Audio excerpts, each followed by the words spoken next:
नमस्कार साथियों, मैं राहुल शर्मा दिशा एकेडमी में आपका एक बार फिर से स्वागत करता हूं।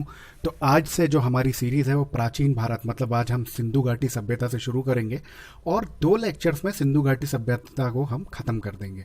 ठीक है। और इस तरीके से मैं सिनॉप्सिस के वे में शॉर्ट ट्रिक्स तो इसमें मैं नहीं बताऊंगा। शॉर्ट ट्रिक्स के लिए मेरी दूसरी सीरीज़ चलती है मस्ती की मालगाड़ी, उसमें शॉर्ट ट्रिक्स मैं बताता हूँ। लेकिन इसमें भी मैं इतने ईजी वे में और इतने कंसाइज वे में आपको बताऊंगा कि बहुत जल्दी लेक्चर खत्म हो जाएगा। दूसरा, एक भी क्वेश्चन यहाँ से बाहर नहीं जाने दूंगा, इस बात की गारंटी मैं आपको देता हूँ। ठीक है। जैसा कि मैंने यहाँ बोला हुआ है, 100% प्रश्न आने की गारंटी है। और ये जो वीडियो है ये आपके एसएससी, सीजीएल हो, चाहे सीपी हो, सीएचएसएल हो, एमपीपीएससी का एग्जाम हो, रेलवे हो, व्यापम हो, ये वीडियो सबके लिए इंपॉर्टेंट है। ठीक है। तो चलिए फिर हम बिना देर किए शुरू करते हैं। देखिए, तो वीडियो का जो लेक्चर है वो है प्राचीन इतिहास, मतलब एंशियंट हिस्ट्री के बारे में हम बात करते हैं। ठीक है।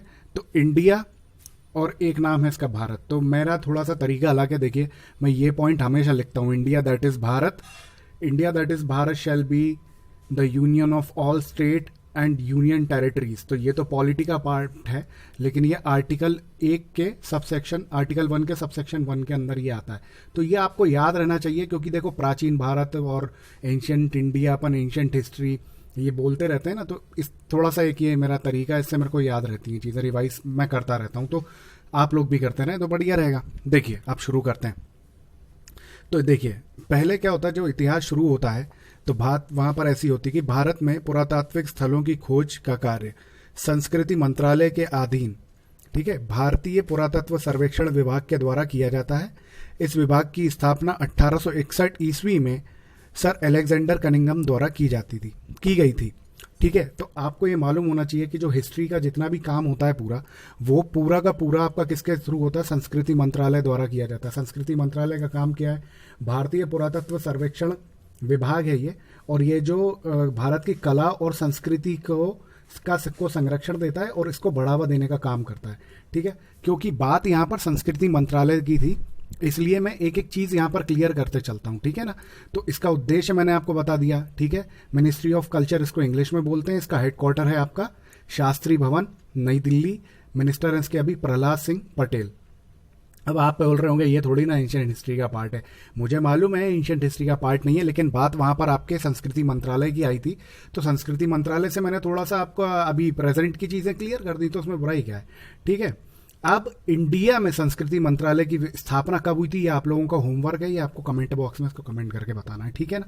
अब बात करते हैं 1861 ईस्वी में सर अलेक्जेंडर कनिंघम द्वारा की गई थी स्थापना। भारतीय पुरातत्व के जन्मदाता बोला जाता है इसको। भारतीय पुरातत्व का जन्मदाता किसे बोला जाता है? अलेक्जेंडर कनिंघम को, क्योंकि इन्होंने शुरुआत की थी। लेकिन क्या होता है कि धन के अभाव के कारण इसको बंद करना पड़ता है। ठीक है। क्योंकि सरकार पैसा नहीं देती है इस चीज के लिए, वो कहती है क्या खुदाई उदाई कर रहे हो, बंद करो उसको। तो फिर क्या होता है, 1871 में पुनः लॉर्ड मेयो द्वारा, ठीक है, यहां पर खुदाई होती है। और लॉर्ड मेयो जो प्रथम जो महासचिव बनाते हैं, वो कहते हैं यार अलेक्जेंडर कनिंघम द्वारा शुरू किया गया था, तो इन्हीं को महासचिव बना दो, काम दोबारा वो शुरू करवा देते हैं। ठीक है। तो फिर आगे क्या होता है, अब काम वाम शुरू हो जाता है वहां पर। तो सिंधु घाटी सभ्यता जो है वो क्या है, अब हम इसके बारे में, सिंधु घाटी सभ्यता के बारे में हम अब शुरू करते हैं पढ़ाई करना अपनी। तो देखो, आग ऐतिहासिक काल से संबंधित है, ये आपको मालूम होना चाहिए। ठीक है। ये मिस्र, सुमेरिया या उसी को हम मेसोपोटामिया बोलते हैं, सभ्यता के समकालीन है। ठीक है। सर्वप्रथम 1826 ईस्वी में चार्ल्स मेसन ने हड़प्पा नामक स्थान पर एक प्राचीन सभ्यता के दबे होने की बात कही थी, एक बात लिखी थी, और हड़प्पा के विशाल टीले की ओर उसने संकेत किया था। ठीक है ना। 1853 में क्या होता है, 1853 से 1856 ईस्वी का जो कार्यकाल रहता है, इसमें अलेक्जेंडर कनिंघम थे, उन्होंने अवलोकन किया इस जगह का, परंतु सभी प्रकार के से महत्व समझ नहीं पाए, मतलब उसको सही प्रकार से महत्व नहीं समझ पाए, मतलब उनको उसमें इंटरेस्ट नहीं आया ज़्यादा, तो उन्होंने खुदाई बंद कर दी, वहां पर ज़्यादा उन्होंने फिर कुछ नहीं करा। फिर 1921 आता है, ये इंपॉर्टेंट है आपके लिए। ईस्वी में भारतीय सर्वेक्षण विभाग तीसरे अध्यक्ष थे इसके, भारतीय सर्वेक्षण विभाग के, उनका नाम था सर जॉन मार्शल, और उनके निर्देशानुसार क्या होता है, मोहनजोदड़ो की खुदाई कौन करते हैं? दयाराम साहनी और राकलदास बनर्जी। तो ये आपको नाम याद रखने हैं, क्योंकि ये क्वेश्चन बार बार बनता है, तो ये क्वेश्चन छूटना नहीं चाहिए। ठीक है। अब बात करते हैं कि भाई सिंधु घाटी सभ्यता का नामकरण किसने किया, तो नामकरण कौन करेगा, जॉन मार्शल, क्योंकि उन्होंने दोबारा शुरू करवाया था। तो भाई जॉन मार्शल ने नामकरण कर दिया। अब सिंधु घाटी सभ्यता के अन्य प्रमुख नाम क्या क्या हैं, इसको और किस किस नाम से बोला जाता है, देखो हड़प्पा सभ्यता, सिंधु सरस्वती सभ्यता, ठीक है, कांस्य युगीन सभ्यता और प्रथम नगरीय सभ्यता। ठीक है, प्रथम नगरीय सभ्यता, ये क्वेश्चन भी आ चुका है, प्रथम नगरीय सभ्यता किसे कहा गया है, तो सिंधु घाटी सभ्यता को कहा गया है। और जो ज्यादा प्रमुख जो इसका है ना, ज्यादा इंपॉर्टेंट जो है, ज्यादातर वो हड़प्पा सभ्यता के नाम से जाना जाता है, तो उसी के नाम से चलेगा पूरा। ठीक है, अब क्या होता है, अब हम बात करते हैं सिंधु घाटी सभ्यता के उद्भव की। ठीक है, ये देखिए, ये मैंने यहाँ पर बनाया हुआ है सिंधु घाटी सभ्यता का उद्भव। तो ये अपन है ना सिनॉप्सिस टाइप के, मेरी पढ़ने का तरीका है, मैं उसी से आपको समझाते जाता हूँ। ठीक है, तो यहाँ पर भाई क्या होता है, इराक स्थित मेसोपोटामिया या सुमेरिया, ठीक है, ये बात चल रही है यहाँ पर अभी। तो उसके समर्थन में, मतलब ये देखो बात यहाँ पर क्या चल रही है, सभ्यता का उद्भव की बात हो रही है। तो उद्भव में भी ना कुछ अलग अलग लोगों ने अपने अपने विचार इसमें प्रकट किए थे कि हो सकता है यहाँ से हो सकता है यहाँ से हो। तो ठीक है, तो यहाँ पर अब देखो ये मेसोपोटामिया में क्या समर्थन देते हुए आपके मार्टिमर व्हीलर और गार्डन चाइल्ड जो हैं इन्होंने, और नियोलार्ड बूली, डीडी कोशाम्बी, ये नाम इंपॉर्टेंट है, डीडी कोशाम्बी, खैर नाम तो सारे इंपॉर्टेंट है। इन्होंने बोला था कि ये है ना मेसोपोटामिया से संबंधित है, उसी के टाइम की है, क्योंकि मेसोपोटामिया और सिंधु घाटी सभ्यता में दोनों जगह पर अन्न भंडार प्रणाली, ठीक है, एक समान की अन्न भंडार प्रणाली मिली थी। अब दूसरा जो मत है वो ईरानी मत है, मतलब बोला जाता है कि ईरानी मतलब बलूची संस्कृति से इसका उद्भव हुआ है। तो इसका समर्थन किया था सर फेयर सर्विस ने और रोमिला थापर, आपने सुना होगा नाम, बहुत बहुचर्चित हस्ती हैं रोमिला थापर जी। ठीक है, तीसरी बात आती देसी प्रभाव, जो सबसे ज्यादा मान्य है, जो सबसे ज्यादा मानी जाती है बात, वो देसी प्रभाव की ही मानी जाती है। इसका समर्थन किया अमलानंद घोष, देखिए कितने भारी भारी नाम है, अमलानंद घोष, सर्वाधिक मान्यता प्राप्त है इसको, धर्मपाल अग्रवाल। अमलानंद घोष ने बीकानेर के क्षेत्र में सोथी संस्कृति की खोज कर इस ग्रामीण संस्कृति से नगरीकृत सिंधु सभ्यता का उद्भव सर्वाधिक मान्य माना जाता है। मतलब ये जो देसी सभ्यता है ना, देसी प्रभाव जो है, इसका सबसे ज्यादा इंपॉर्टेंस है और माना जाता है कि देसी प्रभाव से ही इसका उद्भव है सिंधु घाटी सभ्यता का। तो आपको इसमें नाम बस याद रखने, अमलानंद घोष, ठीक है, उसके बाद धर्मपाल अग्रवाल, ठीक है, तो ये दो नाम है इसके, तो ये आप याद रखिएगा। अमलानंद घोष जी का नाम याद रख लीजिए, क्वेश्चन इन्हीं के उससे ही बनता है ज्यादा। ठीक है, अब हम बात करते हैं सिंधु घाटी सभ्यता जो है इसका विस्तार, इसकी हम बात करते हैं। नोट्स की टेंशन मत लो, अभी सुनते चलो। मेरा जो इसका टेलीग्राम का जो ग्रुप है दिशा एकेडमी का, उसमें मैं पीडीएफ डाल दूंगा, आप वहां से इसको डाउनलोड कर लेना, नोट्स की टेंशन मत लो। ठीक है, बात करते हैं सिंधु घाटी सभ्यता के विस्तार की। अब भाई ये त्रिकोणीय सभ्यता थी, मतलब इसका है ना त्रिकोण, इसका वो था, ऐसा था डायग्राम। ठीक है, मतलब ऐसे में बनी हुई थी ये सभ्यता पूरी। क्षेत्रफल था इसका 12,99,600 वर्ग किलोमीटर, अच्छा बड़ा सारा था ये। 1500 स्थल प्रकाश में आए थे, लेकिन 7 स्थल इसके इंपॉर्टेंट थे।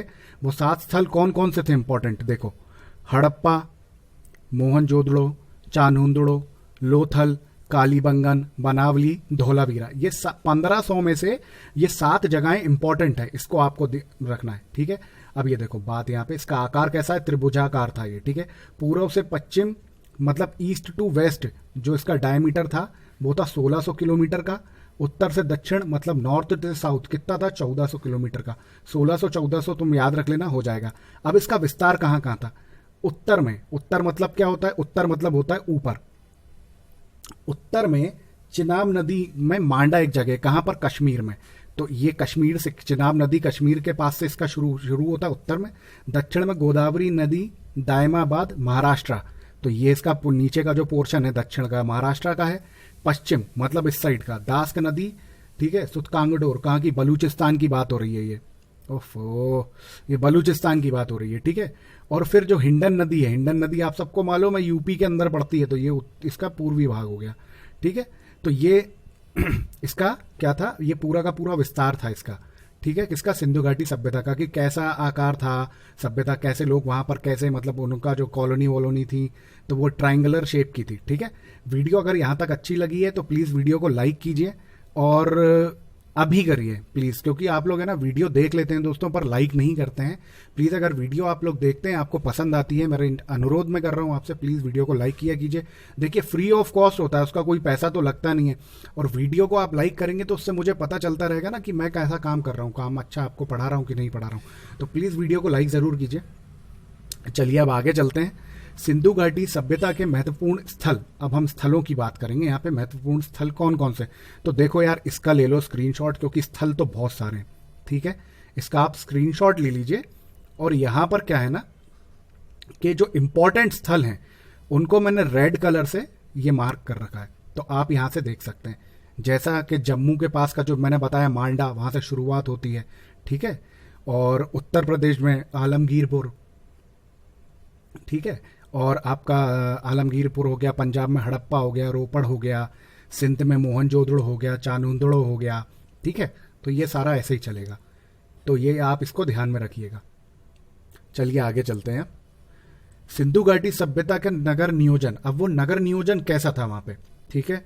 तो देखो इसकी महत्वपूर्ण विशेषता क्या नगर नियोजन की थी, जो ये 2 भागों में विभक्त था, ठीक है। पश्चिमी टीला, ठीक है, दुर्ग टीला बोलते थे उसको, और पूर्वी टीला। तो पूरा यहां पर पूर्वी टीला और पश्चिमी टीला, तो ये था जो ऊंचाई पे था, तो दुर्गनुमा था, ये नीचाई पे था, ये ऊपर नहीं होगा, तो ये ऊंचा था। तो आप कहीं ना कहीं ये समझ सकते हैं कि ऊंचे वर्ग के लोग यहां पर रहते होंगे, इस बात से आपको समझ में तो आ गया होगा। देखो दुर्ग टीला और दूसरा है पूर्वी टीला। तो भाई दुर्ग टीला में महत्वपूर्ण क्या था कि महत्वपूर्ण प्रशासनिक एवं सार्वजनिक भवन तथा अन्नागार स्थित था यहाँ पे, ठीक है। सार्वजनिक स्थल तथा अन्नागार, और जो ऊंचे ब्राह्मण जो लोग थे वो यहाँ पर रहते थे। अब पूर्वी टीले की बात करते हैं तो यहाँ सामान्य नागरिक, व्यापारी, तो इसको हम पणिक भी बोलते हैं, ठीक है। पणिक ये क्वेश्चन अभी 2019 के प्री में आया है एमपीपीएससी के, ठीक है।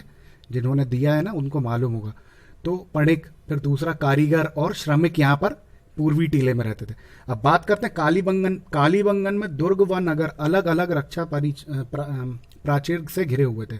मतलब जो दुर्ग थे और जो नगर थे ना, उनके सुरक्षा घेरे लगे हुए थे अलग अलग, दोनों को, दुर्गों को भी, दुर्ग के अलग सुरक्षा घेरे थे और नगरों के अलग सुरक्षा घेरे थे। यहां से बात समझिए कि कालीबंगन में दुर्गों को और नगरों के मतलब ज्यादा भेदभाव नहीं था, वहां पर सुरक्षा घेरा दोनों पे लगाया हुआ था, तो भेदभाव वाली बात वहां पर बिल्कुल नहीं थी, प्रोटेक्शन बहुत हाई था वहां पे। लोथल का और सुरकोतड़ा का संपूर्ण क्षेत्र एक ही रक्षा परिसर में घिरा हुआ था। मतलब लोथल और सुरकोतड़ा ये एक ही सुरक्षा घेरे के अंदर ये दोनों की दोनों जगहों को घेर रखा हुआ था, ठीक है। अब बात करते हैं चानुदड़ो, एकमात्र ऐसा नगर था जो दुर्गीकृत नहीं था। तो ये क्वेश्चन भैया आ भी चुका है, और इस क्वेश्चन को आप अलग से भले ही पॉइंटर लगा लेना कि एकमात्र नगर जो दुर्गीकृत नहीं था सिंधु घाटी सभ्यता में, उसका नाम है चानुदड़ो, ठीक है। बात करते हैं धौलावीरा। धौलावीरा का नगर 3 इकाइयों में बटा हुआ था, ठीक है। तो ये 3 इकाइयों में बटा हुआ था। अब बात करते हैं नगर जो था ना, ये नगर शतरंज की बिसात की तरह व्यवस्थित था। मतलब जैसे शतरंज की बिसात होती ना, ये देखो ऐसे चेस में जो आपको जगहें होती हैं, ऐसा बिल्कुल, तो इस तरीके से ना एकदम नियोजित था, पूरा बढ़िया उन्होंने बना रखा था पूरा, ठीक है। अब इसमें क्या था, व्यवस्थित था। मुख्य द्वार उत्तर से दक्षिण की ओर था, मतलब उत्तर से ऐसे आते थे, मुख्य द्वार जो था ना वो ऐसा आता था। ये कॉलोनी बनी होगी, तो कॉलोनी का जो मेन जो रास्ता था ना आने का, वो ऐसा था। और जो बाकी रास्ते थे, ठीक है, वो देखो वो पूरब से पश्चिम परस्पर कटते थे, मतलब ऐसे होके जाना पड़ रहा होगा या ऐसे होके जाना पड़ रहा होगा।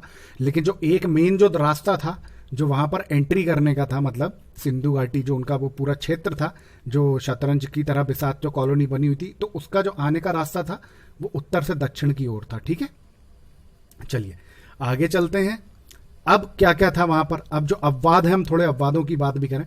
कच्ची सड़कें वहां पर पाई गई हैं, तो ये कहाँ, मोहनजोदड़ो में पाई गई कच्ची सड़कें। ये एक अपवाद कहाँ से हमें मिलता है, मोहनजोदड़ो से मिलता है। सड़कों के किनारे ग्रिड पद्धति पर नाली की व्यवस्था, मतलब आपको मालूम ही होगा, मतलब जो कॉलोनी थी वो इतनी वेल डेवलप्ड थी कि वहां से पानी के निकास भी बने हुए थे, नालियां वगैरह बनी हुई थी ताकि वहां पर पानी ना भरे अंदर और निकास प्रॉपर होता रहे, ठीक है। ग्रिड पद्धति पर नाली की व्यवस्था, कचरा इकट्ठा करने के लिए जगह जगह पर ढक्कन नुमा मैन होल, मतलब एक मान के चलो कि डस्टबिन टाइप के वहां बने हुए थे, ठीक है। डस्टबिन बने हुए थे वहां पे, कचरा न इकट्ठा हो। देखिए पुराने लोग कितना ज्यादा साफ सफाई रखते थे और हम लोगों को देखिए आज, ठीक है। घरों के दरवाजे मुख्य सड़क पर ना खुलकर गलियों की ओर खुलते थे। ठीक है, खिड़की दरवाजे जो थे वो, जैसे ये मेन रोड है ना, तो गेट यहाँ पर नहीं खुलेंगे। ठीक है, ये कॉलोनी बनी हुई है ना, तो ये खिड़की दरवाजे जो है वो एक दूसरे के घर के सामने खुलते थे। तो क्या पता चुगली उगली मारने में उन्हें मजा आता होगा, जो भी है। चलिए, मजाक कर रहा हूँ, ऐसा कुछ भी नहीं था। ठीक है, जो मैं बताते जा रहा हूँ वो पढ़िए आप। अब बात करते हैं यहाँ पर पक्की ईंटों के 2 मंजिला घर। अब ये अपवाद कहाँ से मिला? ये अपवाद हमें मिला है कालीबंगन से। तो पक्की ईंटें थी, डेवलप्ड था भाई पहले से ही बहुत ज़्यादा। ईंटों का आकार 4:2:1 रहता था। तो इसको 2:1:1 भी आप नहीं बोल सकते हो, 4:2:1 ही होगा, क्योंकि डिवीजन फिर सब जगह से होना चाहिए। ठीक है, 4:2:1 का, ठीक है, ये वर्गाकार स्तंभ, ये जो थे ना यहाँ पे ईंटों का आकार, वो 4:2:1 में था। और जो स्तंभ मतलब खंबे लगे हुए थे, वो वर्गाकार खंबे लगे हुए थे वहां पर। ठीक है, कच्चे फर्श थे। अब कच्चे फर्श का बाद हमें कालीबंगन से मिल ही गया था। पक्की ईंटों से बनी सबसे ऊंची इमारत जो लोथल में पक्की ईंटों से बनी सबसे ऊंची इमारत जो मिली, ठीक है, उसका स्थित है, ये है गोदीपाड़, इस जगह का नाम है। ठीक है, वो सबसे ऊंची है। तो उसका जो एरिया है वो है 214 इंटू 36 इंटू 3.3 घन मीटर।